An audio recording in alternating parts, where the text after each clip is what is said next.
Kui teil on soov hakata esiilis jälgima artiklite laoseisu, teha ostutellimusi, tootmistellimusi, siis tuleks veenduda, et esiili on sisestatud ka kõik teie ettevõtte poolt kasutatavad laod.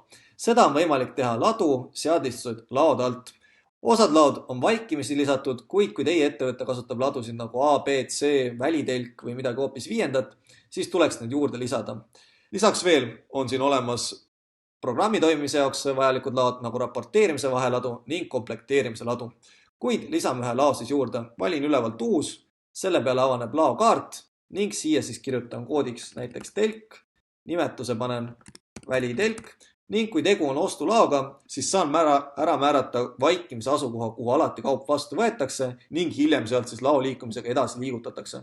Näiteks riiuli asukoht AA11. Ja saan ka peale ära määrata, et siit laost on müük keelatud ehk siis müügitellimusel siit laost tooteid või artikleid peale ei saa valida. Salvestan ära ning laadu ongi lisatud ning seda saab nüüd edaspidi kasutada igal pool mujal.